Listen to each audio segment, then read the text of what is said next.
Ahem. Can I get a microphone check? Can I get a microphone check 1 2? Ahem. Yep, it works. All right. Thank you guys for being here and joining me for this very, very special occasion. Everybody, what's going on? Hello. I know. We're going to get this thing together where we will be broadcasting from one place and not 31 places like we Baskin Robbins. But we're going to get it done. I don't want to ruin this channel, though. This is for the guru and the whore. And what I am doing is broadcasting live, and then I'll move it over to where it needs to be. And this needs to be in this very special place. It holds a very special place in my heart. And what place is that? Well, I want you guys to understand that I am a huge Marvel fan. I'm a huge comic book fan. And I want to make sure that you guys can hear me before I continue to go. Are you guys here? Can you hear me? Am I live? Can you hear me? If you can, make sure you press the 1 and let me know. Again, I know it's the middle of the day, and this is not typically when, well, it's not the middle of the day. It's 9 o'clock. It's 9 o'clock. What am I talking about? Never mind. This video is for all of the people who are fans of Marvel, who are fans of the Marvel movies, because I know I am a fan of Marvel and a fan of the Marvel movies. I don't know why that's so far behind, though. It's weird, okay? It's coming up, but it's coming up slow. Let me switch it to live chat. That may be better. But I'd like to thank you guys for coming and joining me. And I'm going to talk about this movie. And according to the responses, will dictate if I decide to open up the lines or not to speak about the movie that I'm about to play for you guys. First off, if you have not seen Infinity War, and the reason I saw it on Thursday night, and I didn't want to be the person to ruin it for everyone, so I waited until today, Monday, to talk about it. And if you haven't seen it now, then that's your bad. What we're going to do is lead off with the trailer here, and we're going to go from there.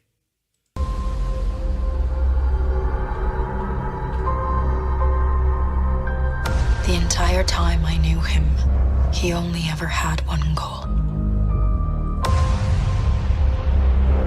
To wipe out half the universe. If he gets all the Infinity Stones, he can do it with the snap of his fingers. Just like that. Tell me his name again.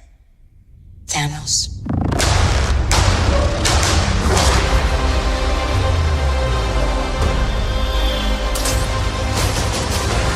We got one advantage. He's coming to us. We have what Thanos wants, so that's what we'll use.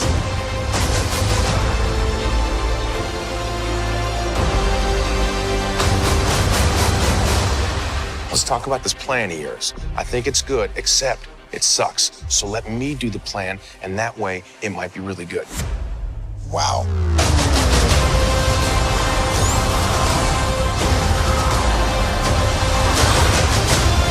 The end is near.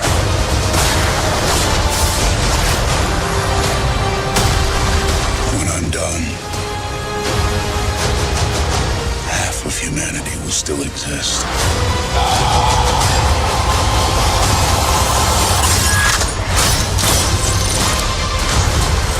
Perfectly balanced. As all things should be. I hope they remember you.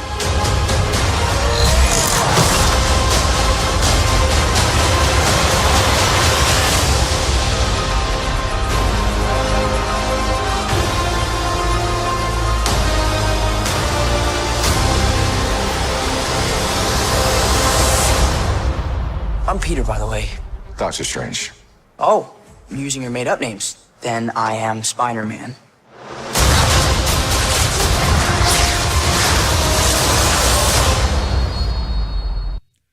All right, there we have it. All right, I got to ask the question. How many of you guys are Tom Holland fans?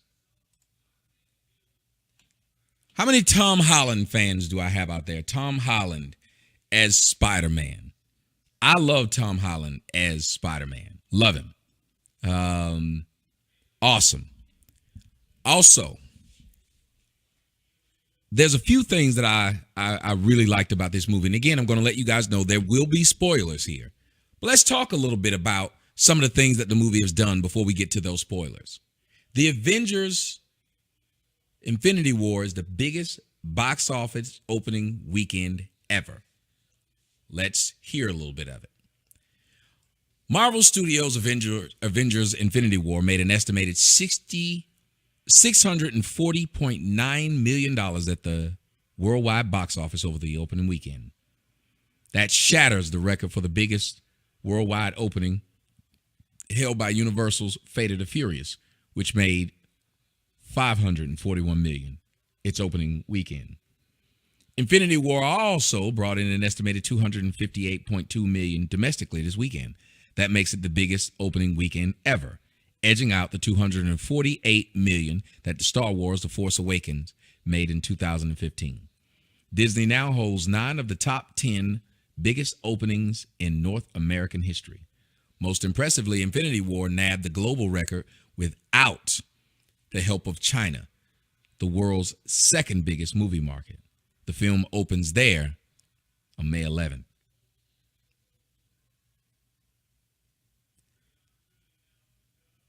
This is 10 years of work that they've done. I like being a part of something like that. I don't know if it's me. It's probably not a good idea. I don't know. I'm a stupid person. But I like being a part of stuff like that. How many of you guys like helping push something over a number? I've always liked doing that. I'm the type of person that goes to like GoFundMe's, and if somebody's close to something, I'll help them. If it's a worthwhile cause, but I'll go there and help push them over. I'm that kind of dude. So that's no issue with me. Now, let's get to Tom Holland, the guy who plays Spider-Man. Right, good call, Rico. Right, somebody tried to argue with me that Tobey Maguire was not a good Spider-Man. I said, hold on. Tobey Maguire was a great Spider-Man. That the Spider-Man 1 and 2, especially Spider-Man 2, is probably up there with one of the greatest superhero movies of all time. Or am I making this up?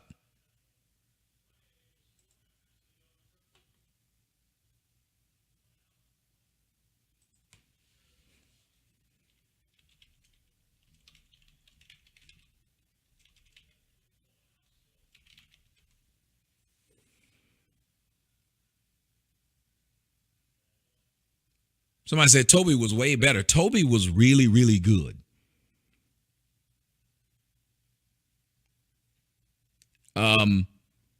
They've designed this Spider-Man.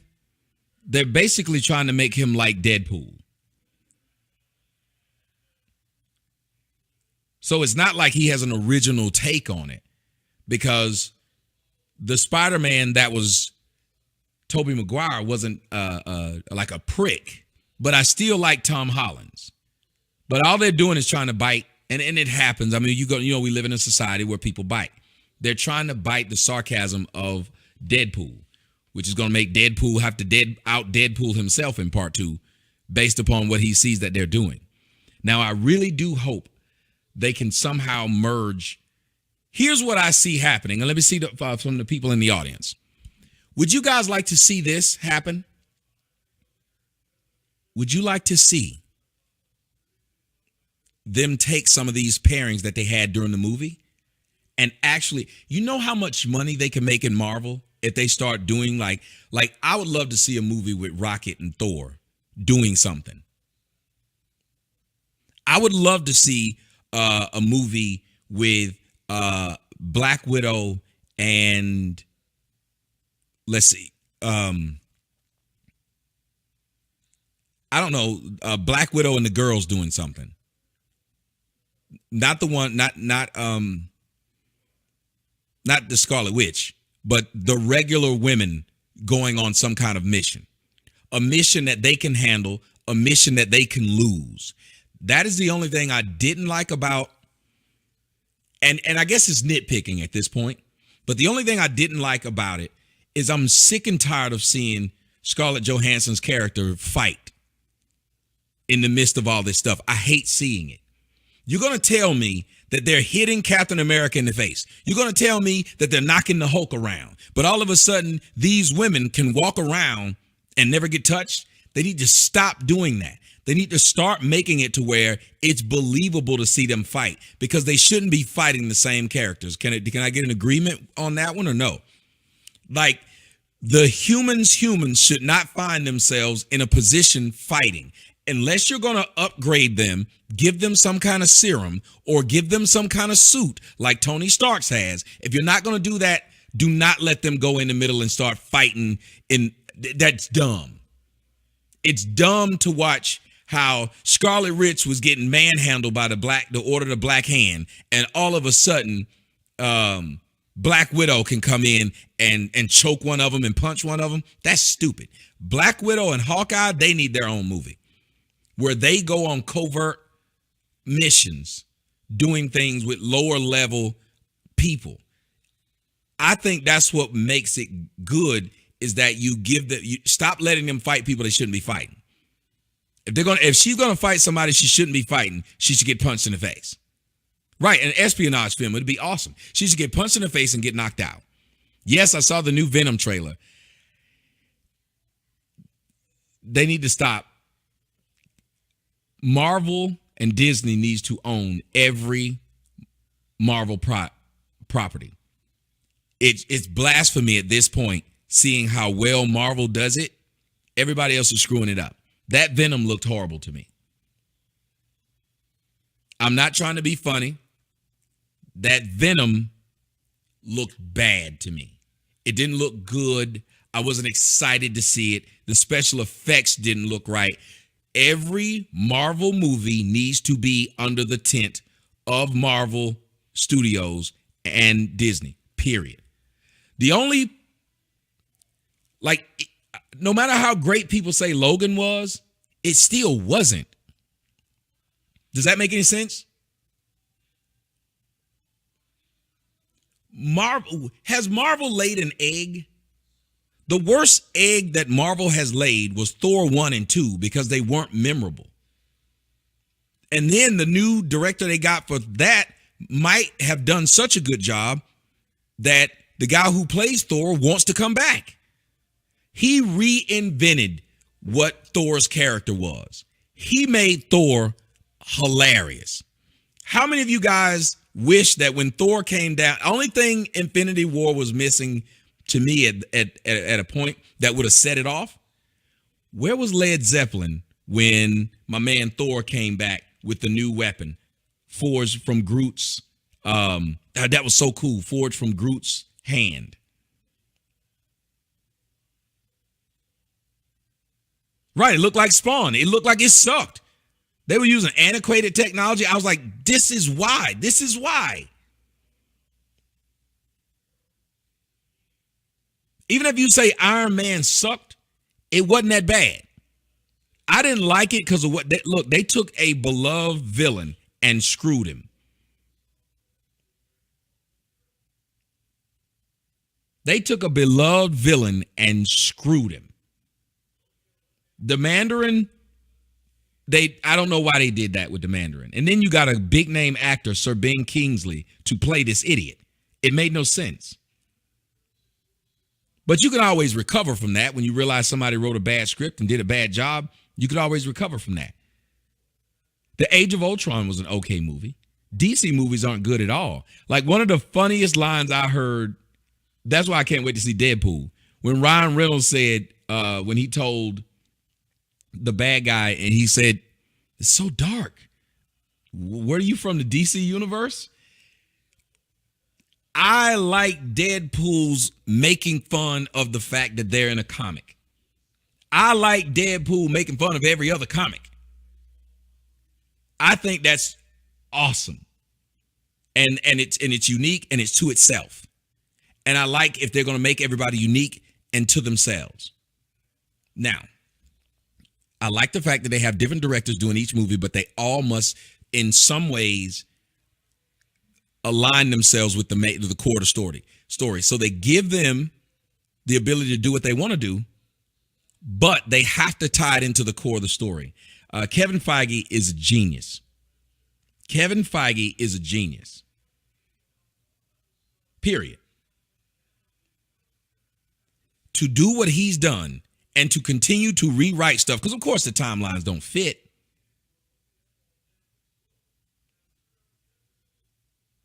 But even at Marvel's worst movie, it's entertaining. And they do follow the canon enough to where readers of the comics feel good about what they've done. Like at the end of this, if you were a reader of the comics, spoiler alert, when you saw I thought it was so cool how Thor was a badass. But what was missing? Why didn't they play Led Zeppelin when he came down? We needed that. You had to do it. Why didn't they do it? I don't know. That was the perfect time. And how he came down and started kicking ass. That to me, it showed the power of Thor. And I like Thor being that powerful. I like Thor. The movie opens up, guys. If you saw Thor Ragnarok, it opens up right after Thor Ragnarok. Right where the spaceship comes and Thanos shows up, that's where it starts. And half of the people on the ship are dead. Is it half of the people or pretty much all of them? I don't think it was half. I think it was pretty much all of them. From what I remember, and I'm going to go see it again this week. And I had to explain some stuff to my daughter because my daughter was sad. She thought, that's it? She was like, they killed everybody, that's it? And I was like, no, baby, there's a comic and it's going to be a part 2 that's coming out. And she did the same thing that many of us did. When Spider-Man died, I cried. I teared up. How many people, let's see who will be honest. And when Spider-Man died, the rest of the deaths didn't bother me. I don't know why they just didn't bother me because I didn't get it. When Spider-Man died, I teared up. Tom Holland played that part beautifully. When he grabbed a hold of Tony Starks and said, Mr. Starks, I don't want to go.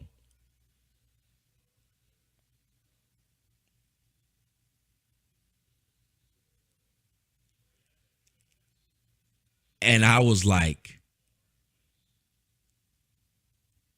wow.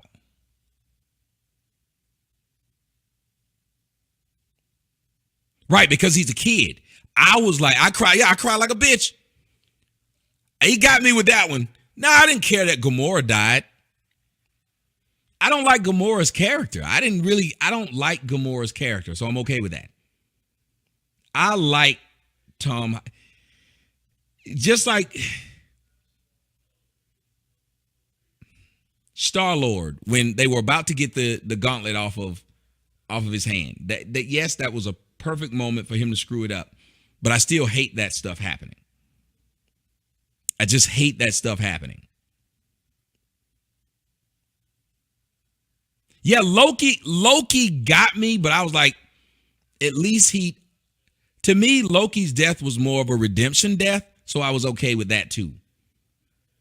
But he choked the crap out of Loki. Now, remember, guys, in X-Men, when Apocalypse choked the blue chick, and why can't I remember her? Mystique. They had to take that poster down. People thought that was sadist or whatever the words they want to use. They were upset. But nobody's upset that he choked out Loki like that. And it was just crazy. Do you know what it reminded me of, guys? For those who are old as I am, what made Transformers the movie so good was they just started killing people at the beginning. And you were a kid and you were like, because you have been watching the Transformers cartoons for years. And guess what never happened? Nobody died.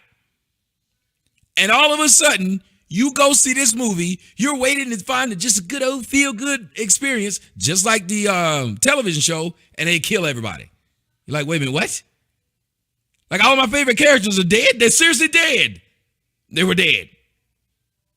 And it just rolled on out. And that's what happened with Infinity War. It started off with people getting killed, and you're like, wait, what?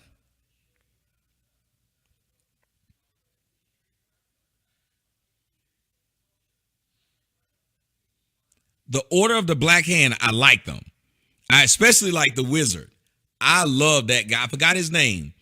He was a very good character. I wish I had seen how he died, but he was a good character. I liked him. And I liked the fact that they had bad guys that weren't just dumb bad guys. Now, of course, they had a bunch of dumb bad guys, but give me a couple of bad guys that aren't dummies. That's why people like Starscream. Starscream wasn't a dummy. Why does the main bad guy have to have a bunch of dummies around him?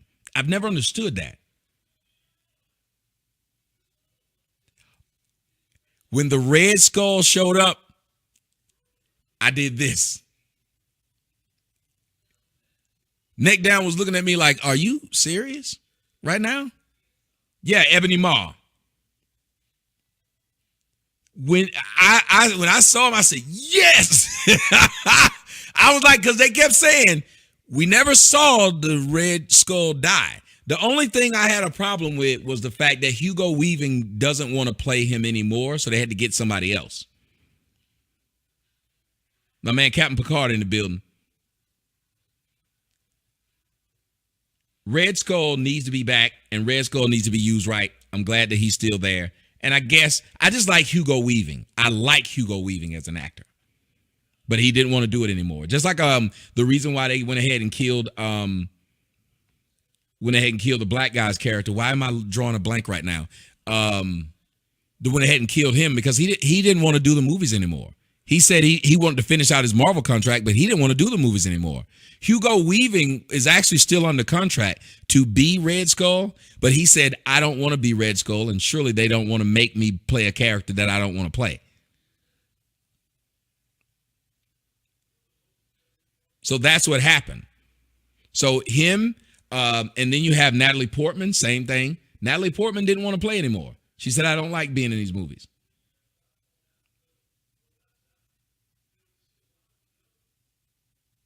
So that happened.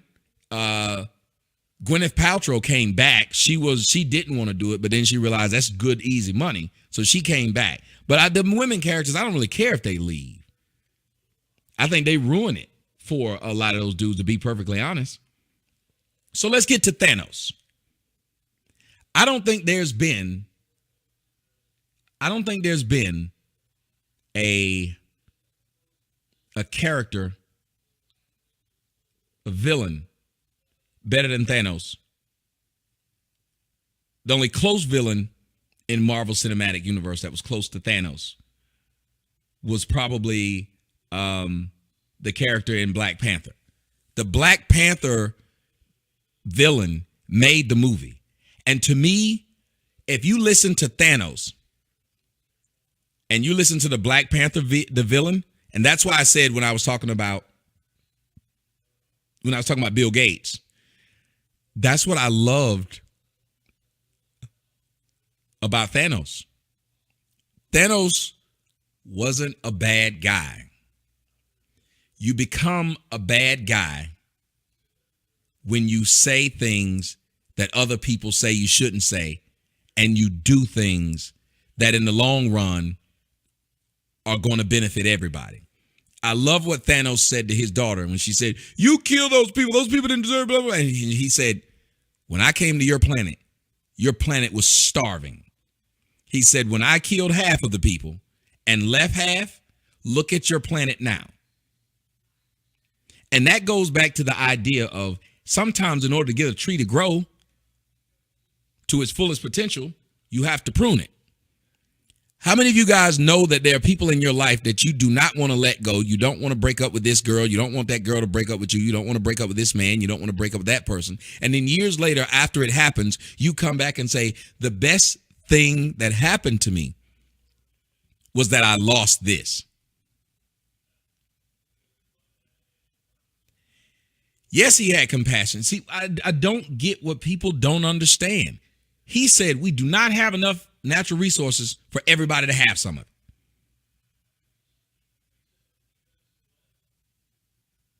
Thanos was not a bad guy because he didn't care. To me, when you lack the ability to say, well, this, he didn't care. He didn't pick and choose who was going to die. He just said half. There's nothing wrong with showing compassion. But if you notice, a lot of the Avengers movies prove that the nicer you try to be, and DC does it too, the nicer you try to be and the more people you try to save, if you live long enough, you'll see yourself go from being the hero to the villain. That was Batman's problem.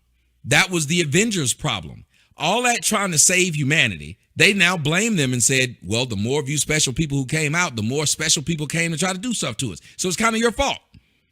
Superman, the one time you don't save these people will turn against you when you spend all your time trying to save them. And Thanos was like, well, that's the problem. You can't win either way. So just do what needs to be done.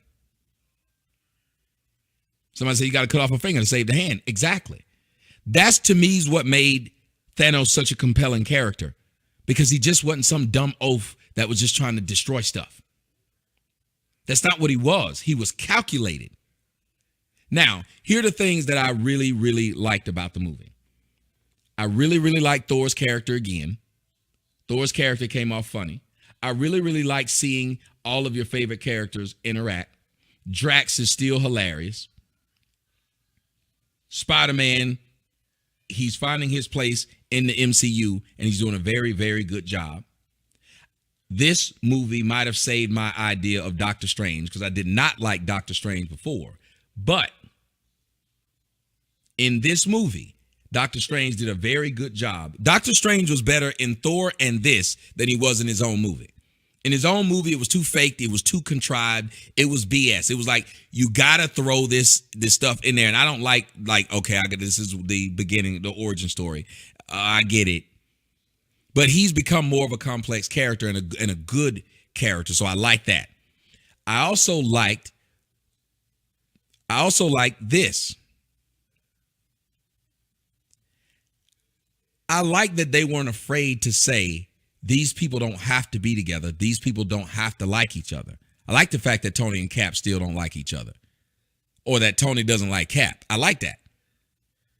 I like the fact that Tony is real close to Tom Holland's character, almost like a father. I like the fact that it was recognized by Doctor Strange when he called him. He says, "Is this your ward or something?" I like the fact. Right, Drax is funny. I also like, one of my favorite lines was when Groot says, "I am Groot," and Cap says, "I am Steve Rogers." That was fun. They did a good job of lightening up dark situations. One of the best characters that have not gotten their due, and I don't know if we'll be able to do it because we've already seen 2 incarnations of this movie. But if Marvel can get it, Marvel can do Doctor Doom, because Doctor Doom's a badass character. Another thing, somebody in the comments room said it. I believe so. I think the same thing. They kept the PC stuff out of the movie. All the modern day feminist stuff. Now, they still didn't let the women get their tails knocked out of them, which should have happened.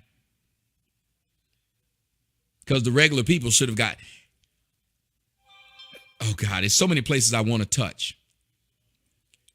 I'm just going to jump around, guys. So just bear with me. I'm going to start at the beginning now. I'm going to jump back to I'm going to jump back to the end. The end, people were wondering, well, what happened? Yes, half of the universe is dead. So for those who are watching the movie at the end of it and wonder what happened, you should know half of the universe is gone. Half the universe is gone. And that's a good thing. Yeah, I've seen the Phase 4 movies coming up, and it's awesome. At the end of the movie, and I think I'm going to do a separate video just to let you guys know. Did you guys know that Marvel is contractually obligated to continue to have, because a lot of people were upset that they made his character Black, Samuel Jackson's character Black. But what they don't understand is the drawing of Samuel Jackson's character was actually drawn after Samuel Jackson without his permission.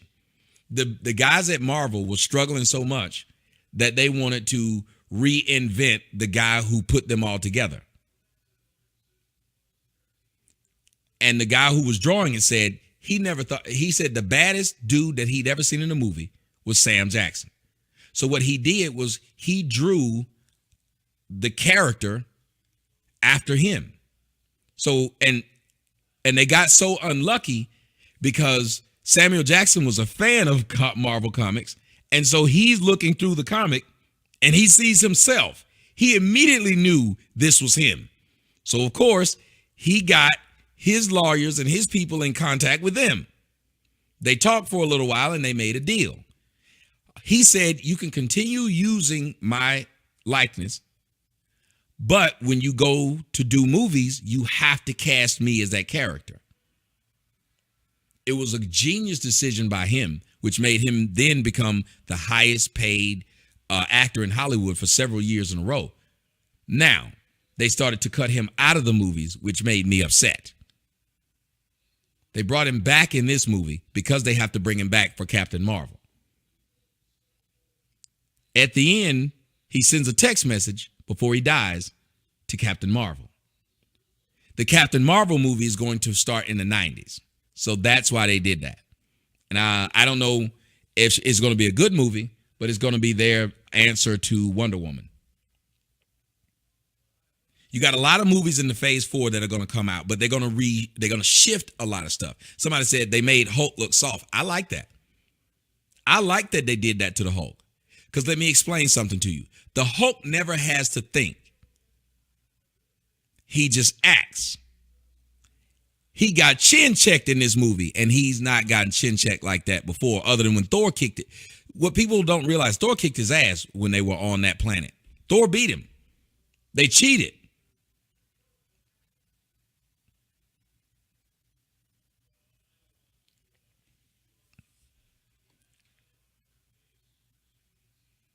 So,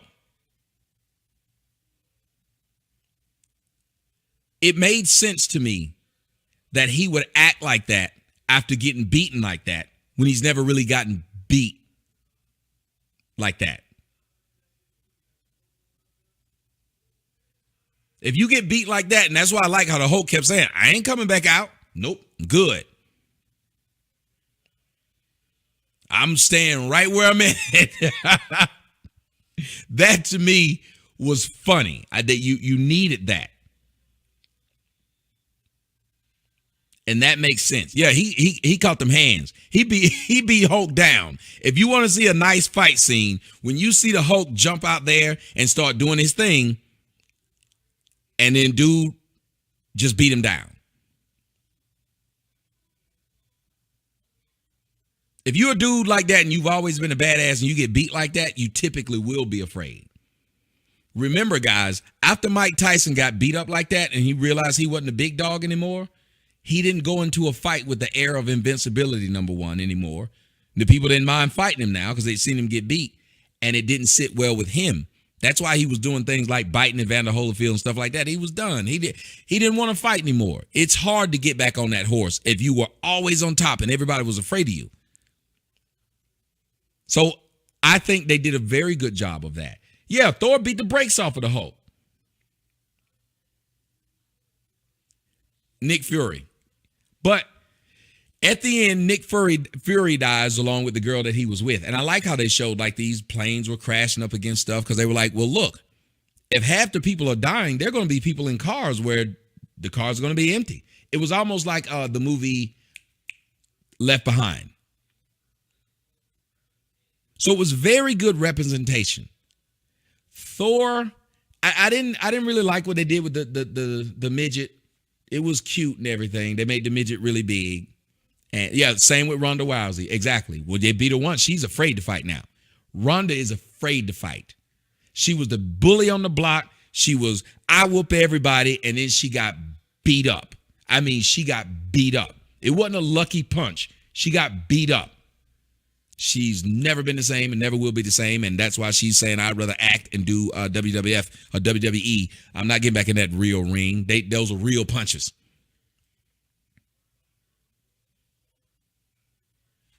Now, I think they've set Marvel up for the next few years to be able to do pretty much whatever they want to do, and some crossover movies and some buddy movies that are outside of the canon. And I think they would be nice if they do. Now, I love what they kept teasing the idea of where's Hawkeye. And for those who are wondering and who haven't seen it, Hawkeye does not show up anywhere in the movie at all.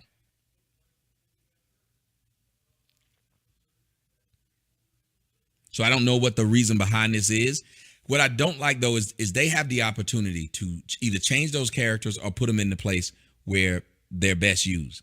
Stop giving me not Scarlet Witch. Stop giving me Black Widow fighting. I'm tired of Black Widow fighting. Seriously. I'm tired of seeing her fight a person with power who just punched Vision in the face and hurt him, but he didn't hit her at all. That's stupid. She shouldn't be in that fight at all. Stop selling that. Now, they need to tell her to go get in the kitchen when they fighting like this. Make us some sandwiches. Because you fighting don't make any sense. Somebody said Hawkeye's becoming the Ronin. I think Hawkeye needs his own movie. I'd watch that. Hawkeye needs his own movie. Yeah, Ant-Man's not in it, but they'll be in the next one. And what a lot of people didn't realize was at the end, what happened was basically all the new characters were gone. All the new characters were dead.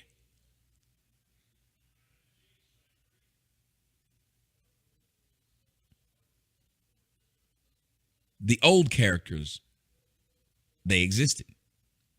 What I didn't understand was Doctor Strange had the time stone. He could keep rewinding time.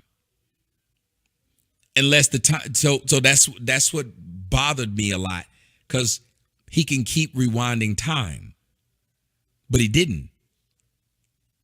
He could have went right back to wherever he wanted to go, and it'd have been fine.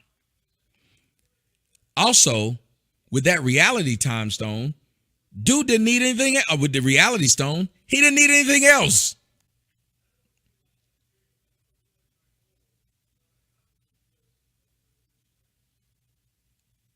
I like how the Black Panther died because you didn't think the Black Panther was going to die. I think that was pretty cool because he was reaching for that girl, telling her she wasn't going to die, and he was the one who died.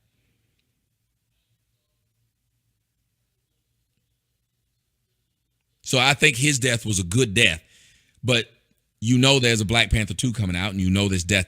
So for those who don't know, what's going to happen in the next one, or what's supposed to happen, all of the ones who are alive now, they're the ones who are going to bite the bullet and not come back.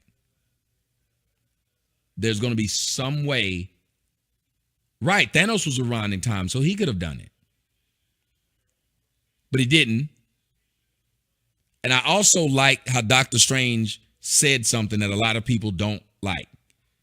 Sometimes you got to let him win in order for you to win. Doctor Strange figured that out. He said, there's only one way to win. It's to let him win. There's only one way to win, and that's to let him do whatever it is. He wants to kill off half the people. We got to let him. We can keep on fighting. It's not going to stop. The only way to stop him from winning is to let him win. And he was like, damn, that's crazy. But a lot of times in life, that's the only way you can win, is to let the other person think, i.e., you're dead. Whatever they were trying to accomplish, let them.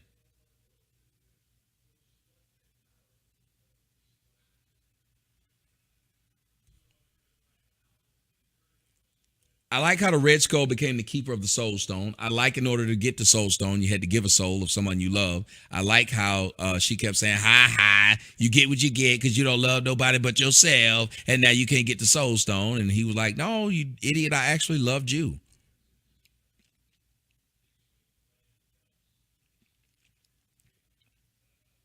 The movie was 3 hours and it didn't feel like it was 3 hours.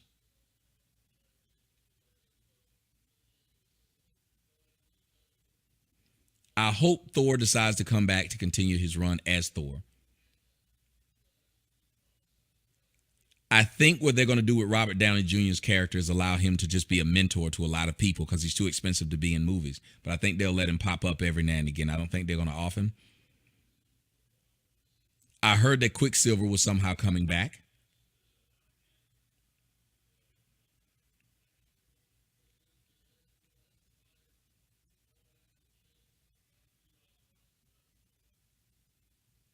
The next big bad is going to be Thanos again.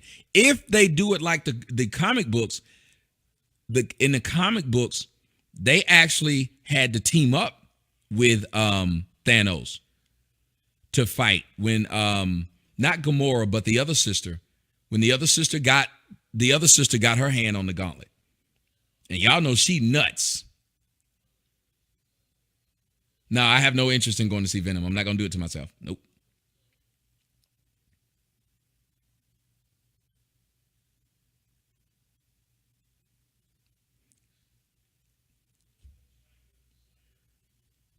If you look at what they're setting up, there's so many possibilities for Marvel right now.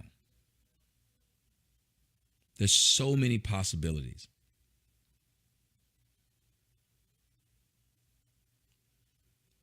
But for those who are wondering about this movie, Nebula, yes.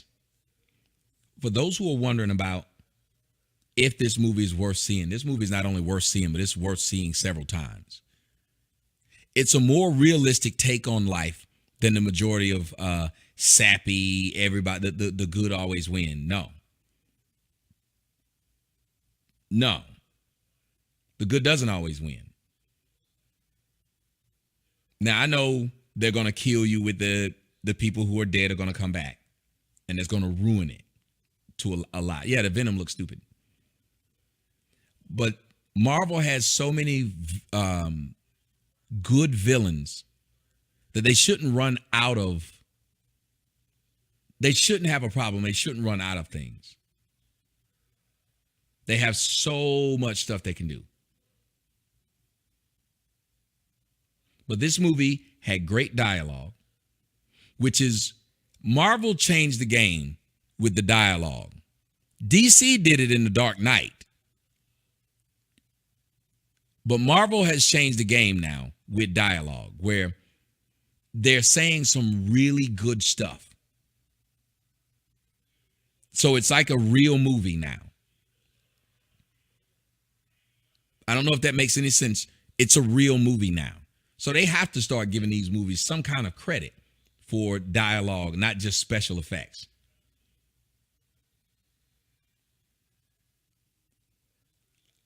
I like the fact that they humanized Thanos, but they didn't do it in that dumb way like you try to humanize Jason Voorhees. Like, no, you can humanize somebody who went through what he went through, who saw what he saw, who was called the Mad Titan by his own people because he was right.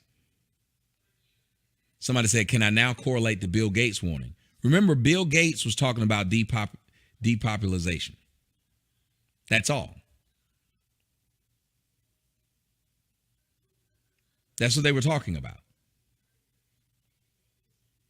Matter of fact, Bill Gates is a proponent of it. So then he comes out with this so-called disease to tell you guys to be worried about it.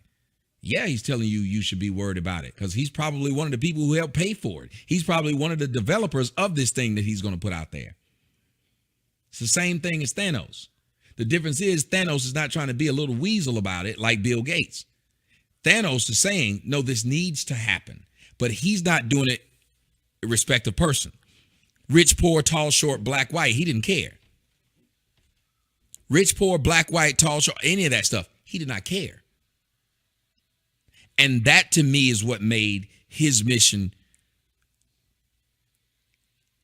I could stomach his mission because he wasn't out to destroy this person, that person. He said there needs to be balance.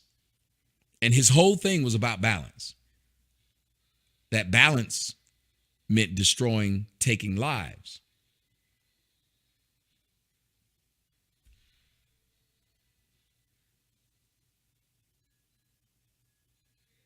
You've heard the saying, life imitating art or art imitating life.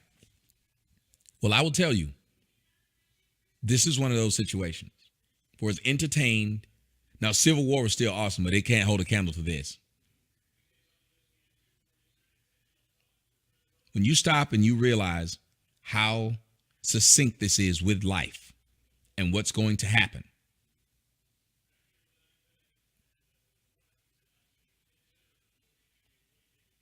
What's going to happen. Right. Bill Gates is trying to destroy us in a nice way.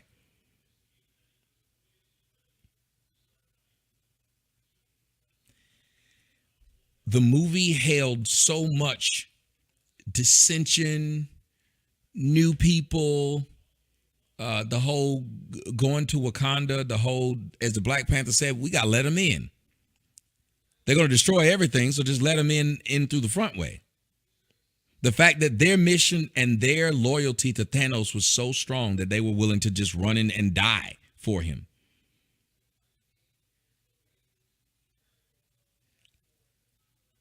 I think what was such a triumph about this movie, and let me see if you guys agree, is that they were able to flesh out pretty much each of the characters that you've seen on screen and give them all a motivation that was worth a damn.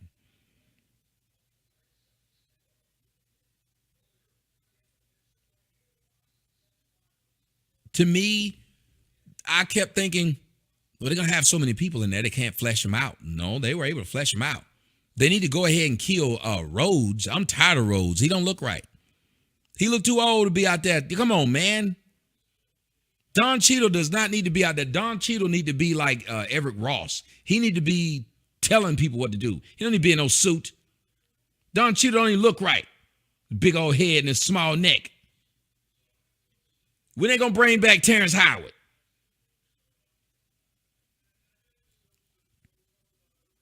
Go ahead and make a deal with Terrence Howard. Tell him, say, look, we tired of Don Cheadle. This is embarrassing. This old ass man out there trying to fight. Stop it.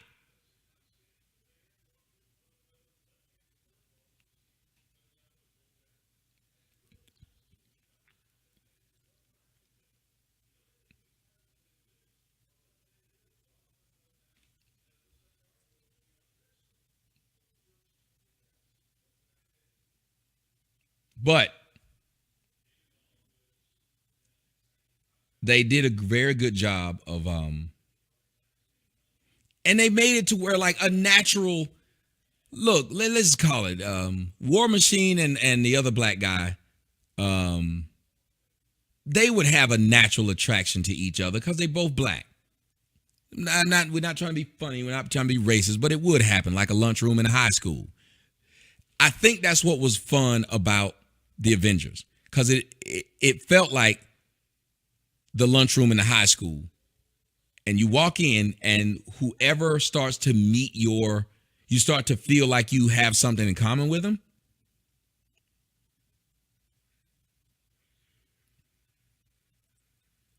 You get together and you work together.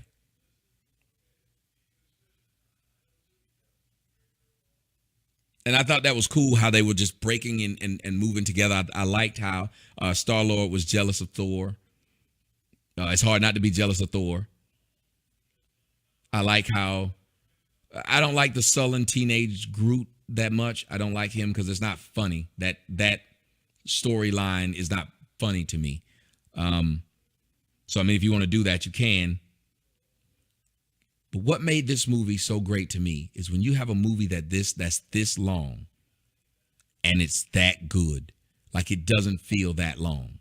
Another movie that's like that, and I don't know if you guys have seen it, and it's off the realm of, it's not in the movies of comic book movies, but Heartbreak Ridge. I think it's called Heartbreak Ridge. About the guy who refused to carry a gun during the war. That's why I'm hoping somehow Mel Gibson can be a character in Marvel. And I hope that they allow Mel Gibson to direct a Marvel film. Let me see how many people can agree with what I'm just saying. If they could get Mel Gibson to star and direct a Marvel film, Hacksaw Ridge, sorry. Hacksaw Ridge is an excellent movie. If they could get Mel Gibson, and I know whatever it is, you can't deny how good Mel Gibson is. Mel Gibson is that dude.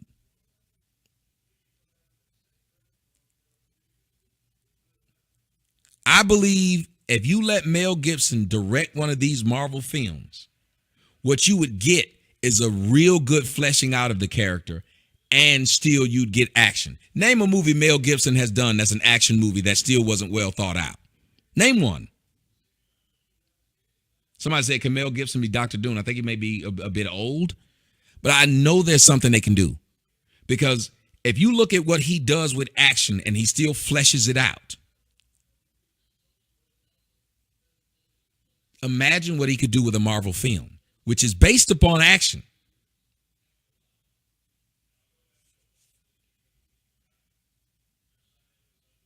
I'm telling you, it would be amazing to what he could do with a Marvel character. I don't know if they are. I believe he'd do it. I believe if you went and told him, you can direct, and then he could just pick the character. You can direct this character and probably be like a villain in that movie. He'd kill it. He'd kill it. Right. Him being Cable. For those who don't know, the man who plays Thanos is also going to be the bad guy in Deadpool 2. They're the same character. He also played them he played George W. Bush in the movie W. But his voice is awesome. He's got a wonderful voice. His voice is awesome.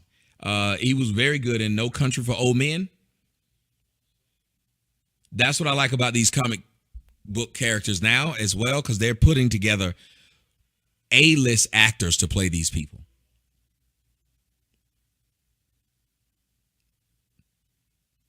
If I had to sum up why this movie was great,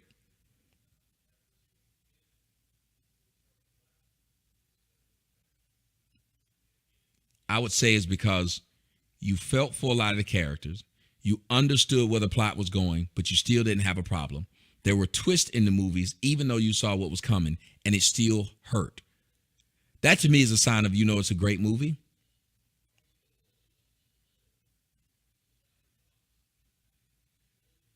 You know it's a great movie when you know what's going to happen and it still affects you emotionally. You know what's going to happen and it still affects you emotionally.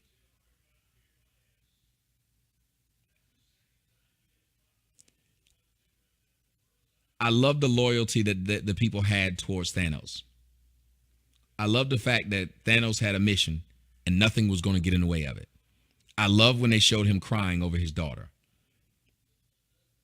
Because here's the thing, and I want you guys to understand this.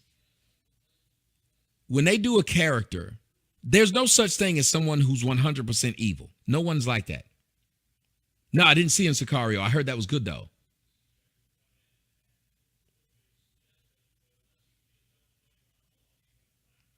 But I want you to understand, no one's 100% evil. That's wrong. No one is. Someone in that evil person's life likes that evil person. Can we agree on that? So because someone in the evil person's life likes the evil person, there's several people around them that actually like them. They have passions and compassion towards someone. The only person that I think it works for, that he has no passion for anyone, compassion for anyone, is the Joker. But even the Joker and Batman have this weird thing because neither one of them know how to like other people, but they like each other. That to me is what I like about the Batman Joker dynamic. They don't know how to like or incorporate other people into their life. That's why they're drawn to each other.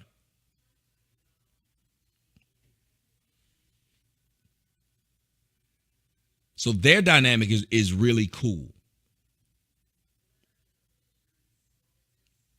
It's like they see each other in each other.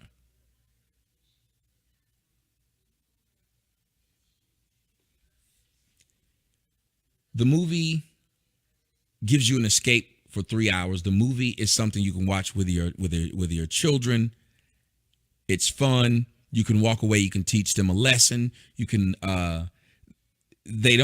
You're not blowing smoke up your kids' hiney when you're watching Infinity War.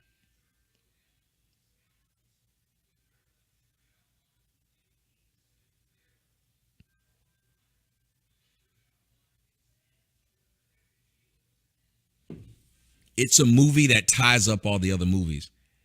And I will say this before I go. What made it so good,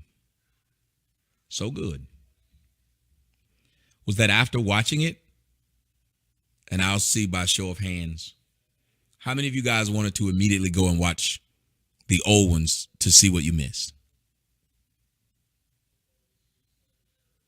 I don't think the Joker will ever kill Batman, just like I don't think Batman will ever kill the Joker.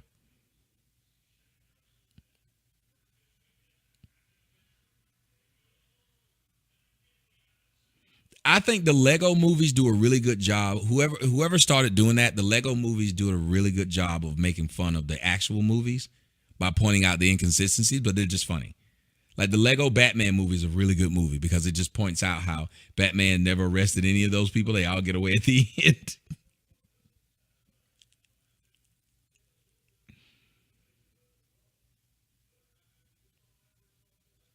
That's when you know a movie's good, when it makes you want to research it. It makes you want to go back and watch this and watch that and see how the timelines don't exactly fit. I walked away from that movie feeling like it was too short and I can't wait to see the next one. I like that movie because it closed the book, it closed the chapter.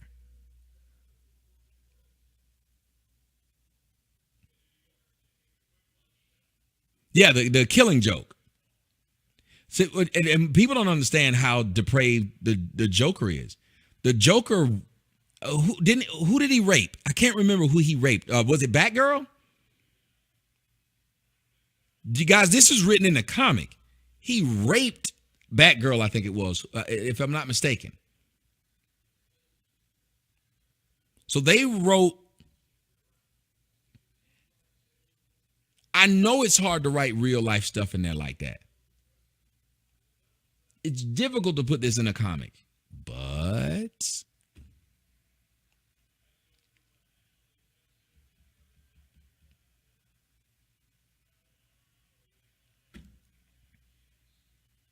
and once comics get to the point where they really can write real storylines in them,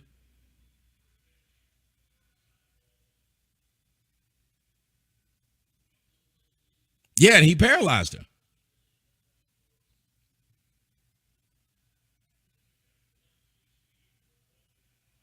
No, it wasn't Harley Quinn. It was Barbara Gordon who played Batgirl. Yep. You got to think about how crazy that is.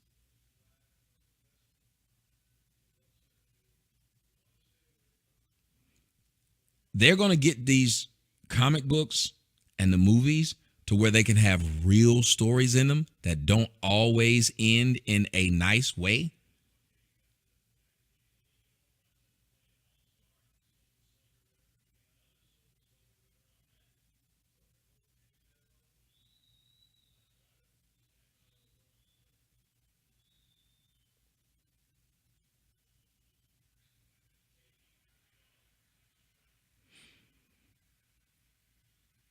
We got to get PC out of America. And to me, I think Thanos was anti-PC. Thanos was anti-PC.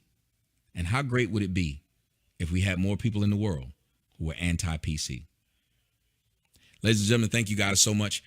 Thinking about possibly doing like a call-in show for something like that, but I had an awesome time watching that movie, and I hope that many of you people go and watch the movie because it was a great movie. It was a great movie. It was the greatest superhero movie I've ever seen, to the point of where I wanted to go back and watch it again.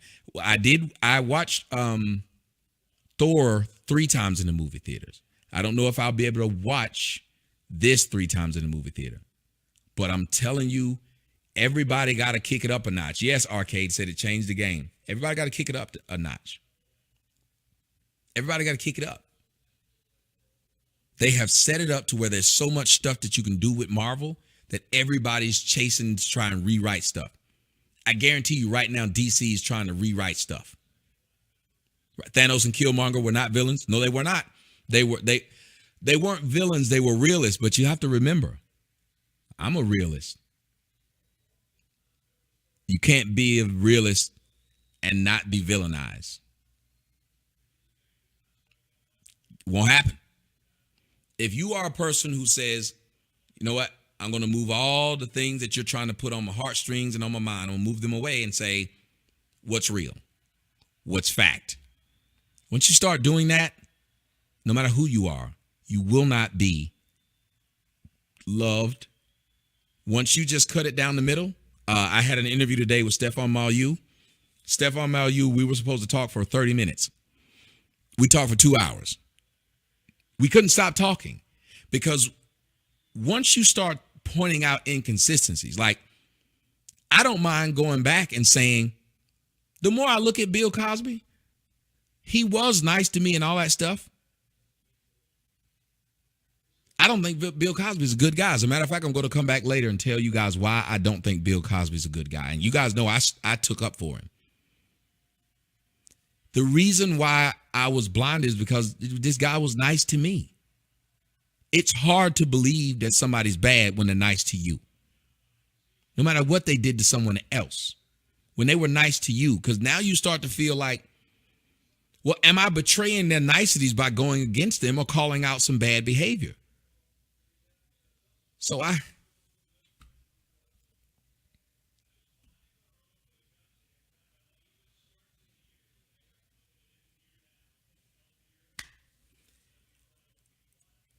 many of us are blinded by our love for evil, or a person doing evil. Not evil, but our love for a person or people doing evil. That's why in my line of work, people like to say, your mama's black, because they figure that if I acknowledge that my mom is black, then I wouldn't say anything about black women. And that's how most people in the world are made to stay silent or ignore a problem because they like the person doing the problem. Thank you guys for watching. Thank you, Marvel, for giving me one of the few movies that you anticipated it, and it was better than anticipated. Thank you for giving us a true villain that is a good villain, a memorable villain. Thank you guys so much. I'll talk to you guys in a little while when I'm talking about, I think I'm going to come back, or I'm going to come right back and talk about Bill Cosby. Let's talk.